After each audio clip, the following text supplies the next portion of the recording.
हर रोज एक नई कहानी देखने के लिए चैनल को सब्सक्राइब करें और बेल आइकन दबाना ना भूलें। नताशा ने राहुल के साथ लव मैरिज की थी और वो राहुल के साथ खुश भी रहती थी। पर राहुल अक्सर अपने काम के सिलसिले में घर से नताशा से दूर रहता। लेकिन आज नताशा बहुत खुश थी क्योंकि काफी समय बाद राहुल इंडिया वापस आया था। साथ ही आज नताशा और राहुल की एनिवर्सरी थी। पूरा घर पूरा सजा हुआ था। राहुल और नताशा अपनी एनिवर्सरी को काफी एंजॉय कर रहे थे। कुछ देर बाद नताशा और राहुल खाना खाकर अपने कमरे में जाते हैं, जहां राहुल नताशा को कमर से पकड़कर अपने करीब करता है और उससे कहता है, नताशा, शायद तुम्हें ये पता नहीं होगा कि तुम मेरी लाइफ में कितना मैटर करती हो। अगर तुम मेरी लाइफ में नहीं होती ना, तो शायद मैं अभी यहाँ तक नहीं आ पाता।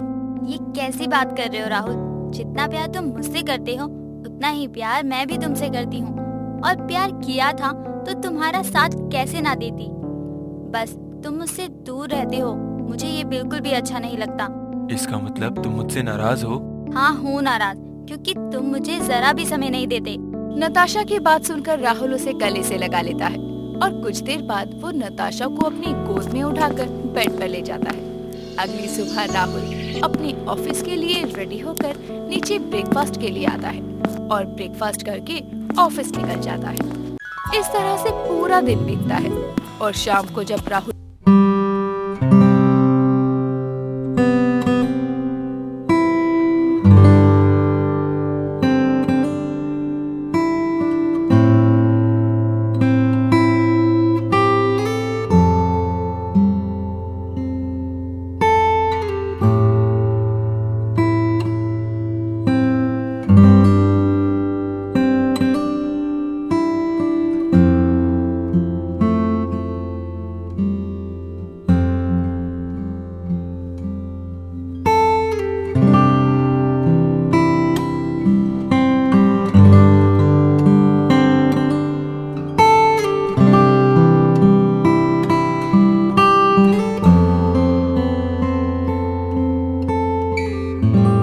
राहुल अपने काम में बिजी था, तो वहीं बेचारी नताशा अपने पति की कॉल का इंतजार कर रही थी। लेकिन राहुल उसको ना तो कोई रिप्लाई देता और ना ही कॉल का जवाब। देखते ही देखते 1 महीना गुजरता है, पर राहुल ने अब तक उससे सही से बात तक नहीं की थी। बस इसी 1 महीने के बीच नताशा ने खुद को तन्हाइयों से घेर लिया था। नताशा अब खुद को अकेला समझने लगी थी। वो ना तो किसी से बात करती और ना ही किसी के साथ बैठती। ऐसे ही एक दिन राहुल का कॉल आता है। उसके फोन को देखकर नताशा के चेहरे पर मुस्कान आ जाती है। वो फोन को उठाती है और जैसे ही कुछ बोलने को होती है, उससे पहले ही राहुल उससे कहता है, हेलो नताशा, मेरी बात ध्यान से सुनना। मेरा छोटा भाई मुंबई से घर आ रहा है। वो कुछ देर में घर पहुंचता होगा, तो उसका ध्यान अच्छे से रखना, ओके?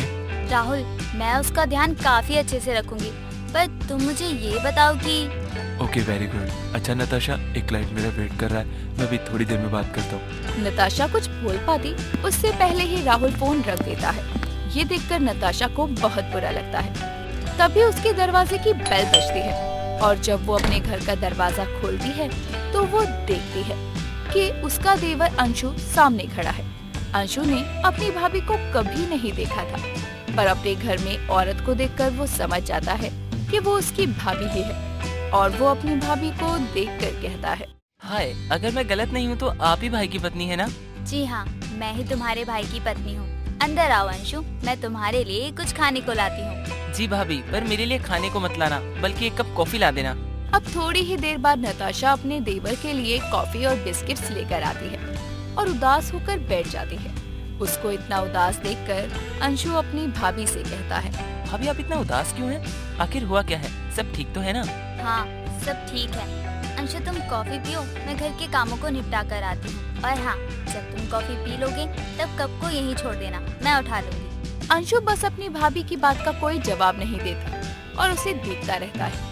समय गुजरता है और एक दिन अंशु अपनी भाभी के कमरे में जाता है, जहाँ वो देखता है कि उसकी भाभी राहुल की फोटो हाथ में लिए रोते हुए खुद से बातें कर रही है।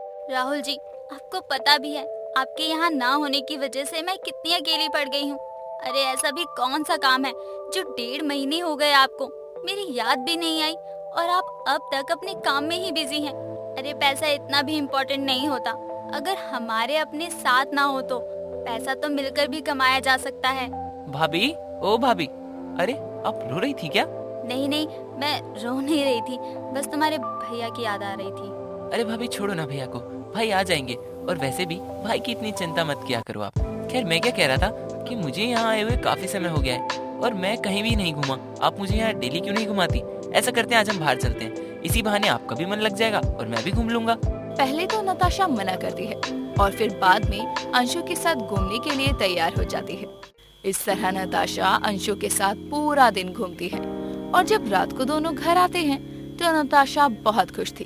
उसकी खुशी की चमक उसके चेहरे पर साफ दिख रही थी और उसके रंग को और निखार रही थी। उसकी इस चमक को देखकर अंशु उसकी तरफ देखते हुए कहता है, भाभी आज मैंने आपको कितने समय बाद हंसते हुए देखा। आप हंसते हुए बेहद खूबसूरत लगती हैं। इतना बोलकर अंशु अब नताशा के करीब जाता है और उसके चेहरे से बालों के लट को साइड करते हुए उसे गले लगाता है और ये देखकर नताशा कहती है, देवर जी ये क्या? मैं जानता हूँ कि तुम भी तन्हा हो और तुम भी बहुत अकेला फील करती हो और कभी कभी मैं भी। अंशु की बातों से नताशा शांत हो जाती है, जिसके बाद अंशु उसे अपनी गोद में उठाता है।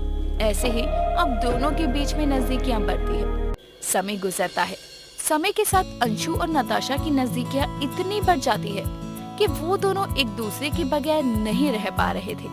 ऐसे ही एक दिन नताशा अंशु की बाहों में थी और राहुल का कॉल आता है। हेलो नताशा, तुम तो मुझे भूल ही गई। जब से तुम्हारा देवर तुम्हारे पास गया है, लगता है तब से तुम्हें मेरी जरूरत ही नहीं है। नहीं राहुल, मैं तो तुम्हारा अभी भी इंतजार कर रही हूँ। वैसे एक हद तक तुमने बात बिल्कुल सही कही है। अब मैं पहले की तरह अकेलापन महसूस नहीं करती। अच्छा चलो, मैं तुमसे बाद में बात करता हूँ। इतना बोलकर राहुल कॉल कट कर देता है, जिसके बाद राहुल खुद से कहता है, बस नताशा आज की बात है। आज के बाद मैं तुम्हें कभी शिकायत का मौका नहीं दूंगा। कल से मैं सिर्फ और सिर्फ तुम्हारे पास रहूंगा, क्योंकि अब मैं सब कुछ इंडिया में शिफ्ट कर रहा हूँ। इस बात से अनजान के उसकी पत्नी का अफेयर उसी के भाई अंशु से चल रहा है। बेचारा राहुल काफी खुश था और अगली सुबह वो इंडिया आता है। जिसके बाद वो जब अपने घर आता है तब वो अपनी पत्नी और छोटे भाई को एक बेड पर एक दूसरे की बाहों में देखकर हैरान होता है। उसे समझ नहीं आता कि उसे क्या रिएक्ट करना चाहिए। राहुल अब गुस्से में अपना हाथ दीवार पर मारता है और चिल्लाते हुए कहता है, नताशा, अंशु, ये सब क्या है? राहुल तुम? हाँ मैं। अरे मैं तुम्हें यहाँ सरप्राइज देने आया था, पर मुझे क्या पता कि मेरी पत्नी और मेरे भाई का। भैया मेरी बात सुनो। तुझे तो मैं छोड़ूंगा नहीं। तुझे शर्म नहीं आई अपनी सगी भाभी के साथ अफेयर करते हुए? राहुल मुझे माफ कर दो, मुझे एक मौका और दो, मैं दोबारा कभी ऐसा नहीं करूँगी। क्यों नताशा, क्यों किया तुमने ऐसा? मैं तुमसे कितना प्यार करता था। अरे मैं जानता हूँ कि मैं तुम्हें टाइम नहीं देता था, पर इसका मतलब ये नहीं ना कि मैं तुमसे प्यार नहीं करता। मैंने ये सब कुछ हमारे लिए ही तो किया था। मैं बहुत तन्हा हो गई थी राहुल, मुझे तुम्हारी जरूरत थी, पर तुम मेरे पास नहीं थे। मुझे माफ कर दो राहुल। नहीं नताशा, मैं तुम्हें कोई दूसरा मौका नहीं दे सकता। मैं खुद ही यहाँ से जा रहा हूँ। अंशु, आज से बल्कि अभी से तुम्हारी भाभी तुम्हारी हुई। मैं इसको और तुम्हें छोड़कर जा रहा हूँ। अंशु कुछ बोलता उससे पहले ही राहुल उन दोनों को उनके हाल पर छोड़कर चला जाता है। एक शॉप पर नुपुर और राजू नाम का एक लड़का एक साथ पहुंचते हैं और एक साथ ही उस दुकान वाले से कहते हैं, भैया एक कोलगेट का फैमिली पैक देना। सर, मैडम, ये लास्ट है। ये मैं लूंगी क्योंकि यहाँ पहले मैं आई थी। पर बोला मैंने और देखा भी मैंने था। Whatever, ladies first. गले की मार्केट में। तो मैं अभी गली की मार्केट में ही हूँ। हाँ, उसकी ये बात सुनकर राजू को गुस्सा आ जाता है और देखते ही देखते एक कोलगेट के लिए उन दोनों के बीच में लड़ाई बढ़ जाती है। जिसके बाद नुपुर वो कोलगेट लेकर उसे खोलती है और अपने हाथों पर ढेर सारे कोलगेट लगाकर राजू के मुंह पर लगा देती है और बची हुई कोलगेट उसके हाथों में देकर बोलती है, ये लो कोलगेट के भिखारी कहीं के। अरे तुम्हें तुम्हारी ये सो कॉल्ड कोलगेट मुबारक हो।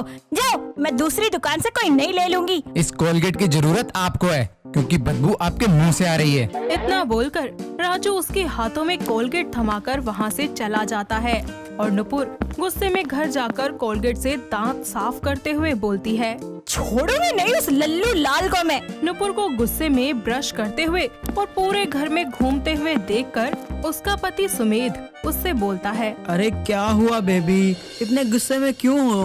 मेरे मुंह से बदबू आ रही है। नहीं, पर हुआ क्या?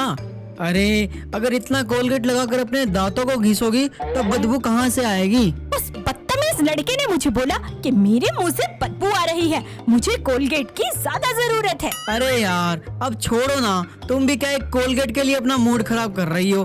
और वैसे भी इसका काम तो सिर्फ हमारे दांतों को साफ रखना है। अरे कैसी बातें कर रहे हो आप? आपके लिए होगा ये कोलगेट, पर मेरे लिए तो बहुत फायदे की चीज है। आपको नहीं पता ये साधारण सा कोलगेट कितने फायदे करता है। अपने पति की बातें सुनकर नुपुर पुरानी बातों को भूल जाती है और अपने कामों में लग जाती है। ऐसे ही एक दिन नुपुर खाना बना रही होती है कि तभी उसका थोड़ा सा हाथ जल जाता है। उसका जला हुआ हाथ देखकर उसकी सास शिल्पा उससे बोलती है। तेरा हाथ कैसे जल गया बहू, और तूने बताया क्यों नहीं मुझे? हे भगवान, कितना ज्यादा जल गया तेरा हाथ। अरे माँ जी कुछ नहीं हुआ, अभी ठीक हो जाएगा, देखना। अपने आप ठीक नहीं होगा, चल तू, मैं तुझे डॉक्टर के पास लेके चलती हूँ। इतना बोलकर शिल्पा उसे डॉक्टर के पास ले जाने लगती है कि तभी नुपुर अपनी सास से कहती है। माँ जी मेरे पास एक घरेलू नुस्खा है, एक साधारण सा कोलगेट जले हुए पर लगाती हूँ, देखना। ये सब बोलने के बाद वो अपने जले पर कोलगेट लगा लेती है और जाकर अपना काम करने लगती है। तभी उसकी सास उसके पास आकर उसके हाथों को देखकर बोलती है। अरे वाह बहू, ये सही है, इससे तेरे पैसे भी बच जाएंगे और तेरा जला हुआ ठीक भी हो जाएगा। वही तो माँ जी, आपकी बहू टैलेंटेड नहीं बल्कि मल्टी टैलेंटेड है। इतना बोलकर नुपुर सोचने लगती है और खुद से ही कहती है। यार नुपुर, तेरे अंदर तो सच में बड़ा टैलेंट है और तुझे कोलगेट के यूज भी करने आते हैं कई सारे। क्यों ना तू एक चैनल बना जिस पर तू कोलगेट के हैक्स और उसके DIY दिखाना शुरू कर दे। अच्छे खासे पैसे भी आ जाएंगे और मुफ्त की जानकारी भी पहुंच जाएगी लोगों तक। अरे किस सोच में पड़ गई? अरे कुछ नहीं, बस ऐसे ही। इतना कहकर नुपुर अपना सारा काम खत्म कर लेती है और उसके बाद वो कोलगेट पर रिसर्च करना शुरू करती है।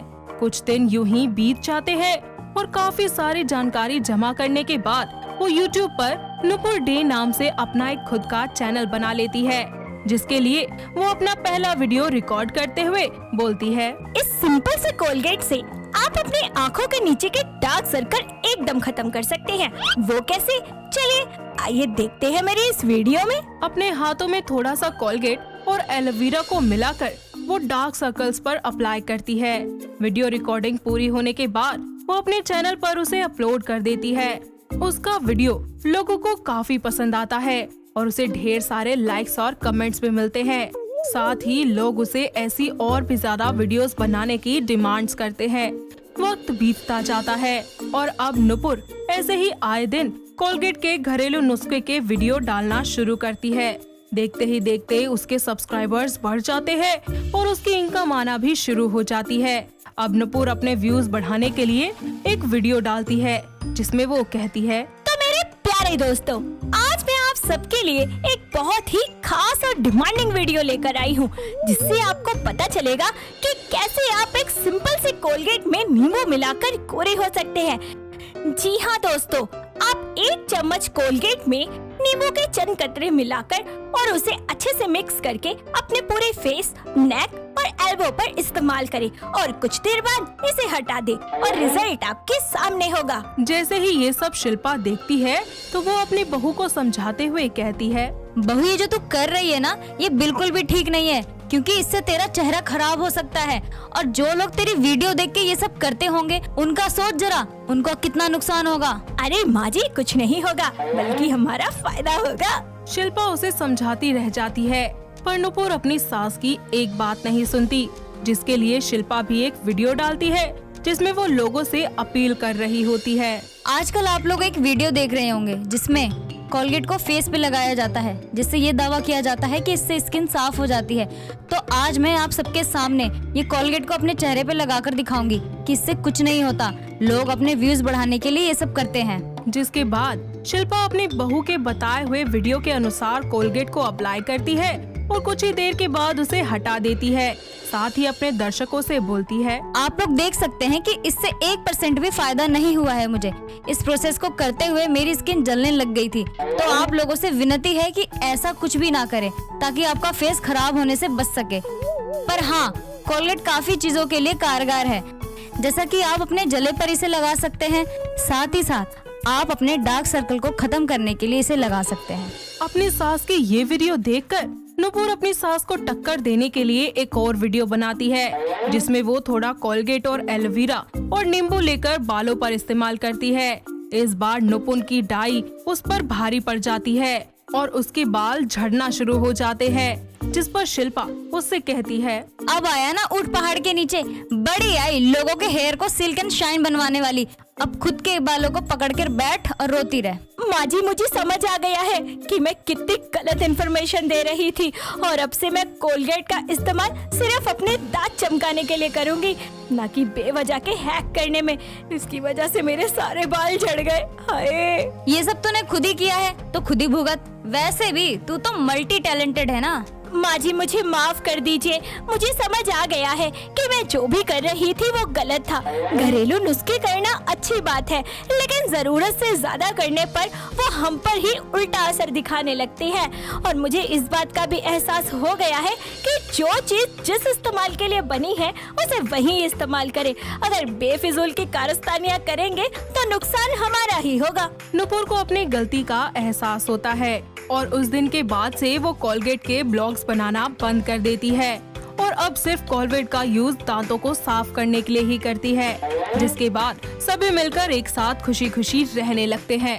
तो दोस्तों, कैसी लगी आपको हमारी ये कोलगेट वाली बहू की कहानी? क्या आपके घर के आसपास भी है कोई ऐसी बहू? अगर हाँ, तो उन्हें ये वीडियो दिखाइए और हमें कमेंट करके बताइए। राहुल एक समझदार लेकिन थोड़ा बेपरवाह लड़का था। उसको अपनी जिम्मेदारियां तो अच्छे से समझ आती थी, लेकिन इसी के साथ वो अपने दिल की भी सुनता था और उसका दिल अपने ही मोहल्ले में रहने वाली साक्षी के लिए धड़का करता था। दोनों ही एक दूसरे से बहुत प्यार करते थे। ऐसे ही एक दिन दोनों साथ में रेस्टोरेंट में लंच कर रहे होते हैं। तभी साक्षी को उनके मोहल्ले की सविता आंटी दिखती है, जिसको देखकर वो बोलती है, राहुल, वो देखो सविता आंटी। अब क्या करें? अगर उन्होंने देख लिया तो वो तो माँ को बता देंगी। अरे बता दिया तो क्या, एक न एक दिन तो पता चलेगा ही जब हम शादी करेंगे। जब का बाद में देखेंगे, पहले तुम अभी का सोचो। अरे अगर अभी पता चल गया ना तो मियाँ बीवी बनने से पहले घर वाले हमें भाई बहन बना देंगे। भाई बहन? पागल हो क्या? ऐसा क्यों करेंगे? हम दोनों एक ही मोहल्ले में रहते हैं और मेरे घर वालों का मानना, अरे मेरे क्या, पूरे मोहल्ले का यही मानना है कि एक मोहल्ले में रहने वाले लड़का लड़की भाई बहन होते हैं। पागल है ये सब, मैं ऐसा कुछ नहीं मानता। और देखना, इन्हीं मोहल्ले वालों के सामने तुमसे धूमधाम से शादी करूंगा। मोहल्ले में टेंट लगवाऊंगा, आए बड़े हमें भाई बहन बनाने वाले। फिलहाल तो चलो यहाँ से। साक्षी सविता से छुपते छुपाते हुए राहुल के साथ वहाँ से निकल जाती है और राहुल बाहर जाकर साक्षी को रोकते हुए बोलता है, आज तुमको अपने ही मोहल्ले वालों से भागने की जरूरत पड़ रही है, बट आई प्रॉमिस मेरी जान, जल्द ही यही मोहल्ले वाले हमें देखकर बोलेंगे कि वाह क्या शानदार जोड़ी है। तुम भी ना, अब चलो जल्दी। दोनों वहाँ से जाने लगते हैं, लेकिन उनको जाते हुए सविता देख लेती है, जो साक्षी को पहचानते हुए बोलती है, ये निर्मला बहन की बेटी लग रही थी, पर ये अपने मोहल्ले के राहुल के साथ शायद कोई और होगा।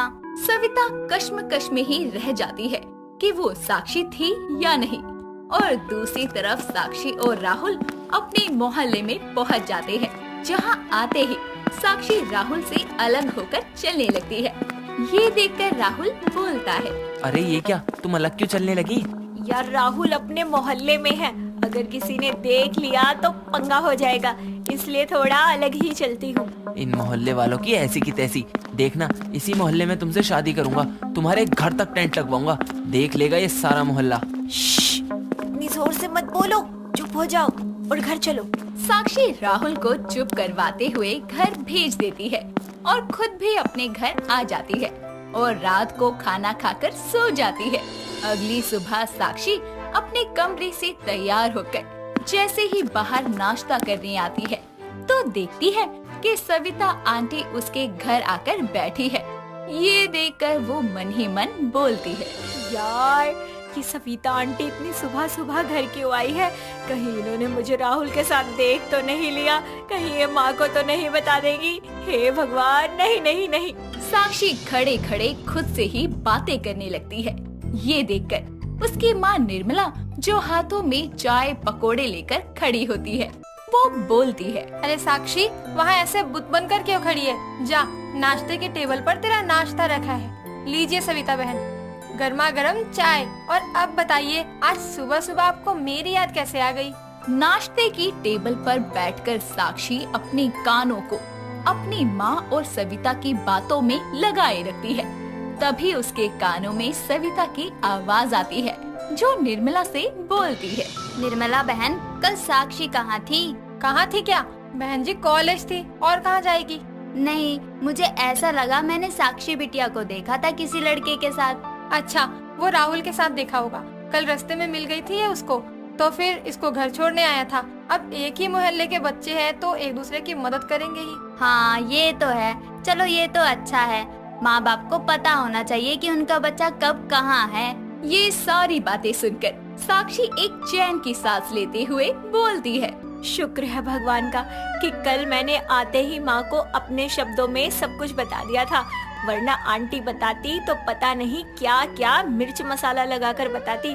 खैर, अब मुझे ज्यादा केयरफुल रहना होगा। उस दिन तो साक्षी बच जाती है, लेकिन गुजरते वक्त के साथ अब उसका और राहुल का प्यार और बढ़ गया था, और साथ ही उनकी शादी की उम्र भी हो गई थी।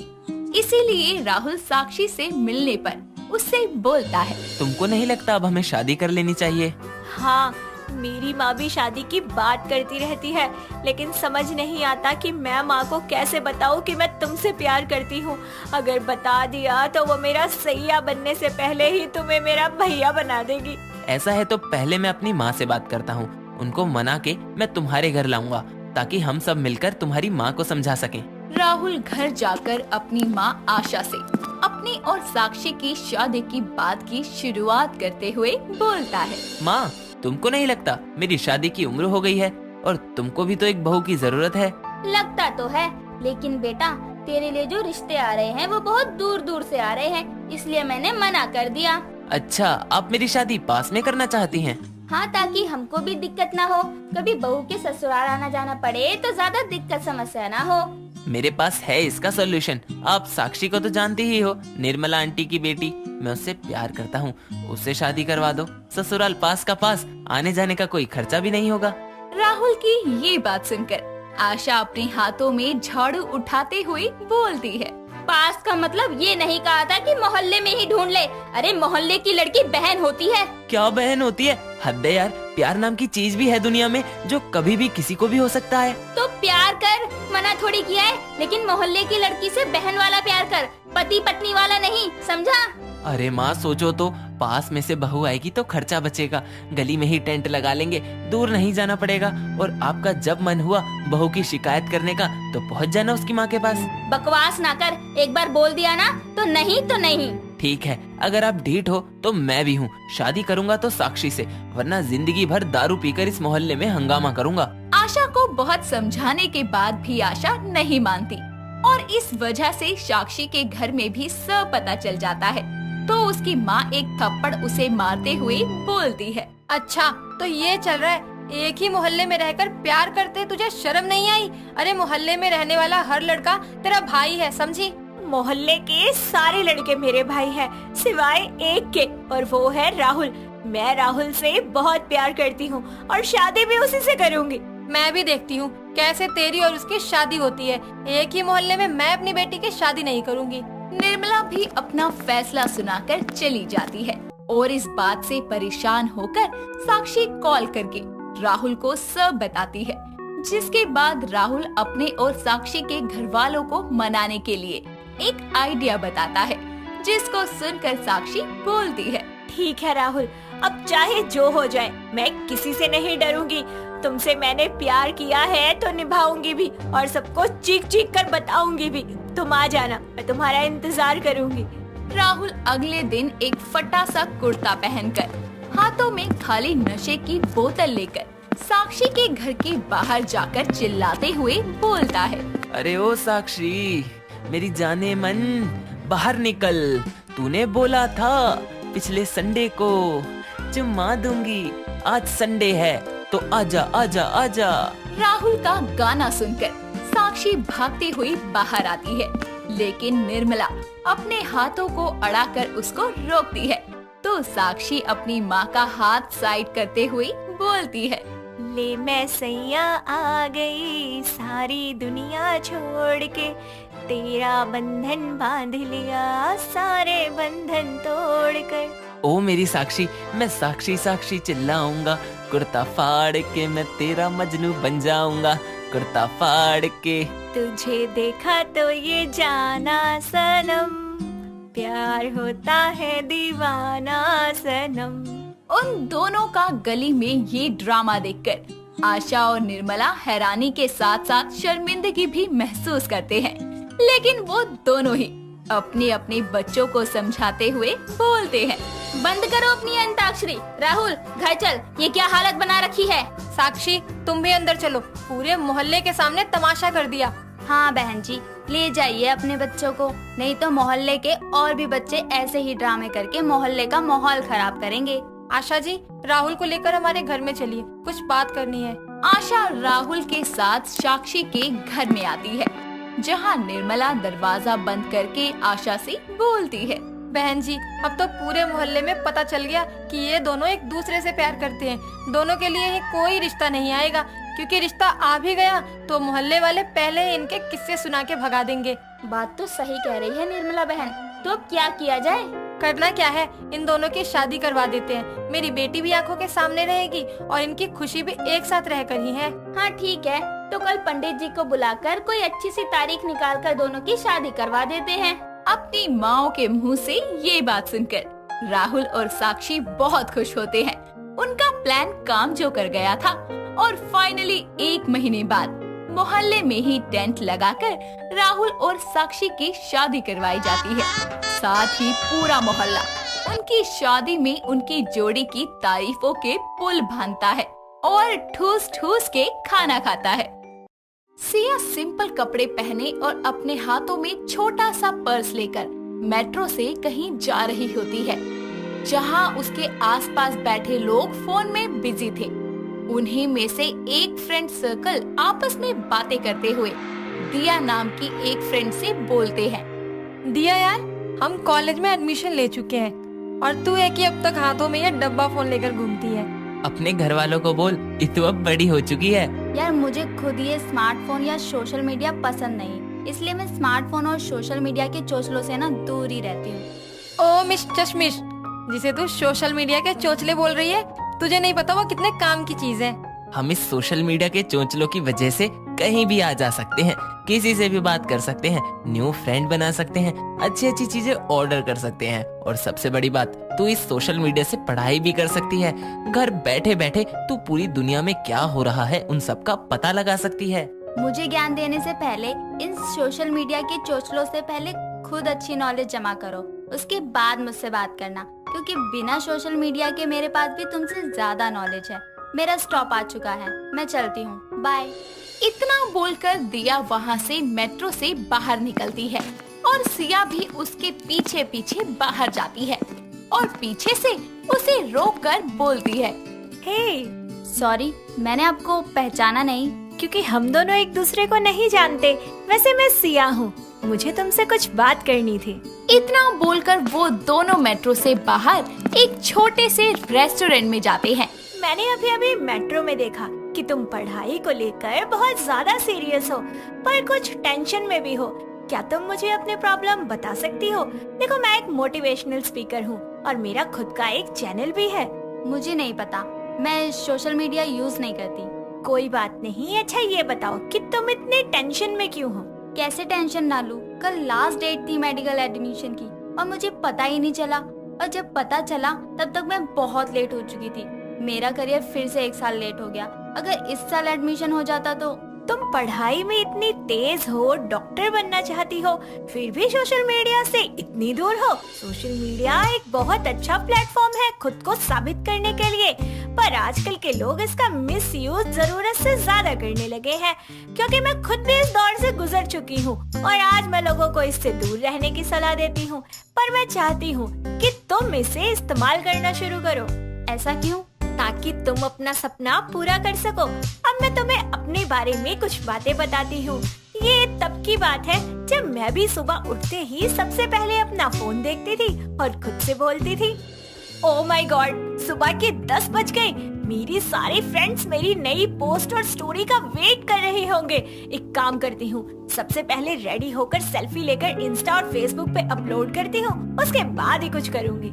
सिया जल्दी से इंस्टा स्टोरी अपलोड करके फ्रेश होकर नाश्ता करने के लिए बाहर जाती है, जहां वो फोन चलाते हुए नाश्ता कर रही होती है। ये सब देखकर सिया की मां निशु उससे बोलती है, सारा दिन हाथों में फोन और सोशल मीडिया पर एक्टिव रहने के अलावा कोई काम है तेरे पास? माँ, आप नहीं समझोगी। आपकी बेटी की फैन फॉलोइंग कितनी ज्यादा है सोशल मीडिया पर। अरे अगर एक दिन पोस्ट ना करूँ ना तो मेरे फ्रेंड्स उदास हो जाते हैं। और वैसे भी माँ, हमें इन सब चीजों में एक्टिव रहना चाहिए ताकि हमारे पास सारे लेटेस्ट अपडेट हो। हमारे समय पर नहीं होता था ये सोशल मीडिया वीडिया। मैं तो बस यही बोलूंगी, इन सोशल मीडिया के चोचलों से बाहर निकलकर अपनी पढ़ाई पर ध्यान दे, ताकि ये तेरे इंस्टा के फैंस सच में तेरे फैंस बन जाएं। निशु सिया को सोशल मीडिया का सही इस्तेमाल करने की बोलती है, पर सोशल मीडिया का क्रेज सिया पर कुछ इस तरह छा जाता है कि वो अब अपना ज्यादा से ज्यादातर समय सोशल मीडिया पर ही निकाल दिया करती, जिस वजह से वो अपने एग्जाम भी क्लियर नहीं कर पाती। और जब उसे पता चलता है कि उसके सारे दोस्तों के एग्जाम क्लियर हो गए हैं, तब उसे एहसास होता है कि उसने सोशल मीडिया का कितना गलत यूज किया है और अपना कितना सारा टाइम वेस्ट किया है।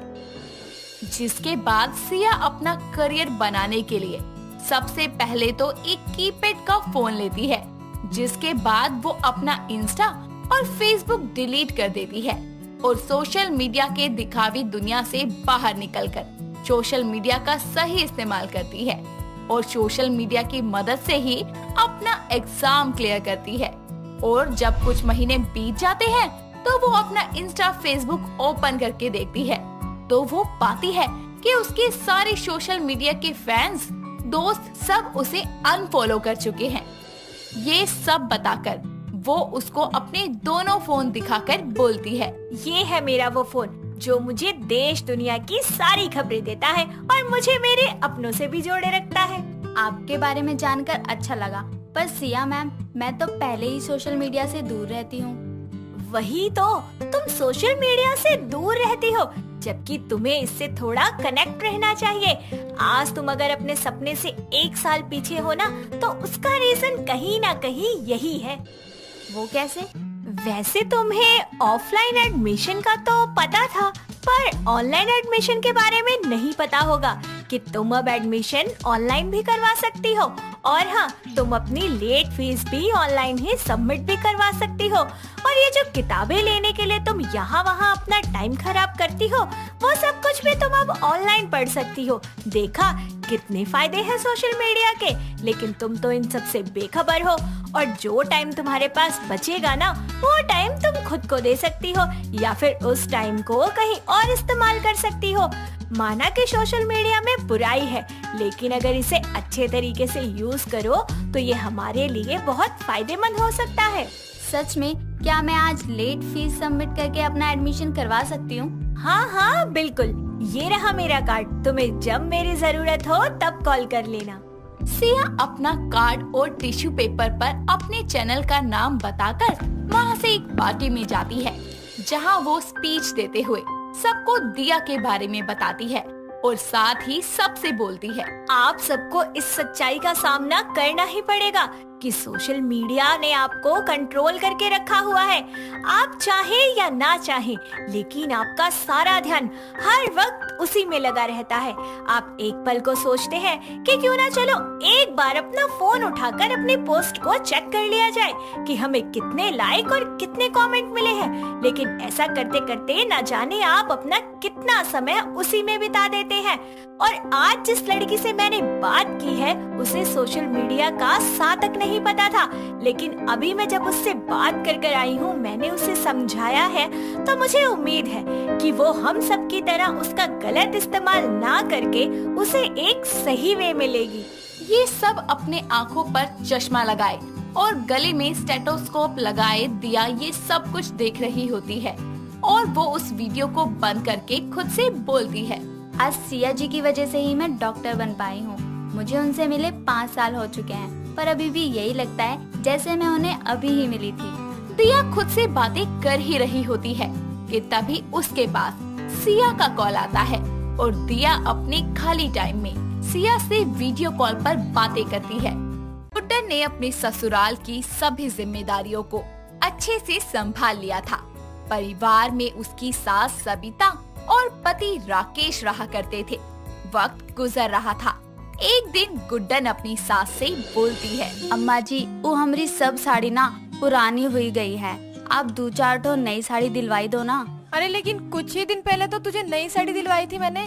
अरे अम्मा जी, वो कुछ दिन बीते ना साल होके वाला है। अरे बहू, इतने पैसे कहाँ से आएंगे? तुझे तो पता है ना कि घर के खर्चे कितने हैं और उस पे कमाने वाला सिर्फ एक मेरा बेटा, क्या क्या करेगा वो अकेले। गुड्डन की सास सबिता बेहद ही कंजूस थी और उसका पति राकेश भी अव्वल दर्जे का कंजूस था। अपने ससुराल की बढ़ती कंजूसी को देखकर गुड्डन का गुस्सा 7वें आसमान पर चढ़ा रहता था।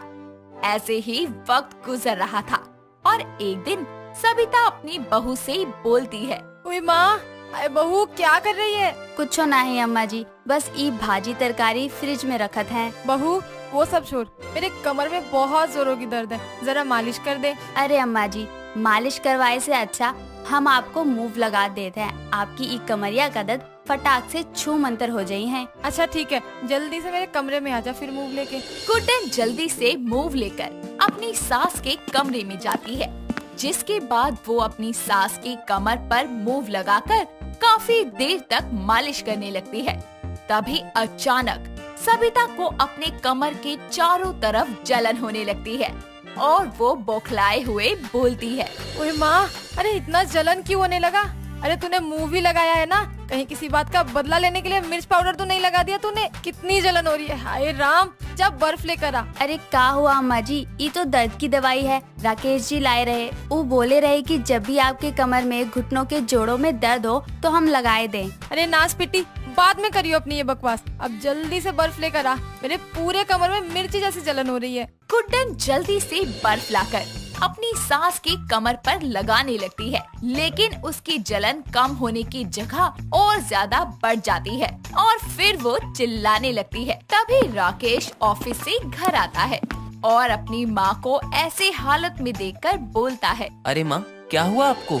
अरे बेटा, मेरे कमर में ना बहुत ज्यादा दर्द हो रहा था, ना जाने इसने किस चीज से मेरी मालिश की, जलन ही बंद नहीं हो रही है मेरी। मैंने बर्फ भी लगाया, उससे और ज्यादा हो रही है। ना जाने मैंने कौन से कर्म किए थे जो मुझे ऐसी अजब गजब करतूत करने वाली बहू मिली है। सबिता की बात सुनकर राकेश की नजर बिस्तर पर पड़े मूव पर जाती है और वो बोलता है, गुड्डन, तुमने माँ को मूव लगाया था क्या? हाँ सजनवा, हम सासू माँ के रगड़ के मालिश किए रहे। अब पता नहीं अम्मा जी का दर्द कम होए की जगह बढ़ कैसे गवा। अरे मेरी बददिमाग बीवी, ये कोई तेल नहीं है जिसे लगाकर मालिश करने की जरूरत थी, समझी? इसे दर्द वाली जगह पर लगाकर सिर्फ मला जाता है, रगड़ा नहीं जाता।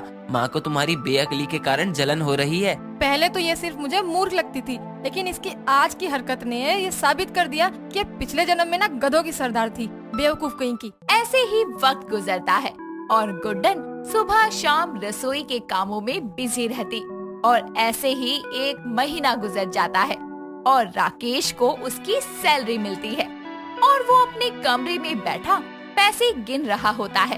तभी वहाँ गुड्डन आकर बोलती है, अरे वाह, आज तुम्हारे पास लक्ष्मी मैया अपनी भरमार कर दी है। ई कड़क कड़क नोट। अच्छा सुनो ना, हमको भी 2-4 नोट दे दो, हम भी अपन लाली बिंदी चूड़ी खरीद लिए हैं। अरे गुड्डन, किसे दिखाना है? मुझे तो तुम सिंपल ही अच्छी लगती हो। बेमतलब के पैसे फूकने से अच्छा हम 2 पैसे बचाते हैं, कल को हमारे बच्चे होंगे तो उनके काम आएंगे। राकेश की ऐसी कंजूसी देखकर गुड्डन को गुस्सा आता है और जैसे ही राकेश अलमारी में पैसे रखता है, गुड्डन मौका देखकर उन नोटों पर मूव लगा देती है। और अगली सुबह जब राकेश अलमारी से उन्हीं पैसों को निकालता है तो गुड्डन चालाकी करते हुए बोलती है, अरे सजनवा जरा गिन तो लो, पूरे हैं कि नहीं। पहली बार पते की बात की है तुमने, गिनता हूँ। राकेश पैसों को गिनना शुरू करता है और जैसे ही वो मूव लगे नोटों को गिनकर अपने चेहरे को छूता है तो उसके चेहरे पर अजीब सी जलन और खुजली होने लगती है और फिर गुड्डन हंसते हुए बोलती है, अरे अरे का हुआ सजनवा, सुबह सुबह तारे नजर आवत है या मूव की झंझनाहट होता है? अब बतावा, हमके साड़ी चूड़ी बाली खरीदे के पैसा दोगे कि नहीं? वाह, ये मूव तो हमार हथियार बन गवा है। हे भगवान, तुम्हारी मति भ्रष्ट हो गई है। ये क्या किया तुमने? ये मूव इंसान के जोड़ों के दर्द, कमर के दर्द जैसी तकलीफों को दूर करने के लिए है, इंसान को खत्म करने के लिए नहीं। बददिमाग औरत। ऐसे ही वक्त बीतता है और गुड्डन मूव को एक शस्त्र की तरह अपने पास रखती और जब भी किसी को दर्द होता तो वो उसे इस्तेमाल करने के लिए दे दिया करती। साथ ही वो लोगों की अकल ठिकाने लगाने के लिए भी मूव का इस्तेमाल करती। लेकिन उसकी इस हरकत को देखकर उसकी सास सबिता अब मूव क्रीम को छुपा देती है और बोलती है, ना जाने मेरी इस बहू को क्या हो गया है। अरे मूव को हथियार बोलती है, इससे पहले कि वो मेरे हाथों में मूव देख ले मैं 9-2-11 हो जाती हूँ। सबिता जल्दी से जाकर मूव को अपने कमरे में छुपा देती है और उसी दिन गुड्डन को अपने कंधों में दर्द होता है और वो अपने कमरे में उसे चारों तरफ ढूंढती है और ये सब देखकर सबिता बोलती है, हे भगवान, एक मूव को कैसे सीआईडी की तरह ढूंढ रही है, पूरे कमरे को बुरी तरीके से बिखेर दिया है। मुझे तो ये कमरे की बिगड़ी हालत देखकर ऐसा लग रहा है जैसे कि कोई भंगार की दुकान खुल गई हो। सबिता मन में ये बोल ही रही होती है कि तभी गुड्डन उसे बोलती है, माँ जी, आपने हमारा मूव देखा है क्या? हमने पूरा कमरा छान मार लिया, कहीं नहीं मिला। अरे अरे बहू, जाने दे, मूव ही तो था, दूसरा ले आएंगे। माँ जी मूव मत कहिए, वो हमार हथियार है, हमके वो अभी चाहिए। बहू, तेरी इस हरकत को देखकर ना ऐसा आभास हो रहा है जैसे कि तू नागिन हो और वो मूव नहीं बल्कि कोई नागमणि हो जो कहीं ओझल हो गया हो। अरे मिल जाएगा, तसल्ली तो रख। सबिता गुड्डन का ऐसा पागलपन देखकर उसके कमरे को खाली देखकर मूव वापस उसके कमरे में रख देती है और गुड्डन उसे देखकर खुश हो जाती है, जिसके बाद वो उसे अपने कंधों पर लगाती है और मूव से बोलती है, ये छोटा सा ट्यूब बहुते कमाल का है, चंद सेकंड में कैसन भी दर्द हो गायब कर देता है। ऐसी थोड़ी हम इसको अपन शस्त्र कहते हैं। वक्त गुजरता है, गुड्डन मूव रिलीफ से अपनी सांस की हड्डियों, जोड़ों आदि के दर्द का आसानी से इलाज करती है। एक रात उसके घर में 2 चोर घुस आते हैं और सामान के हिलने डुलने की आवाज से गुड्डन उठ जाती है और दबे पांव अपनी सास के कमरे में देखती है, जहां 2 चोर उसकी सास की तिजोरी के सारे गहने और पैसे निकालकर रफू चक्कर होने की तैयारी में थे। ये देखकर गुड्डन की आंखें फटी की फटी रह जाती है और वो बोलती है, कैसन रोके इके, हमार हथियार कहाँ है?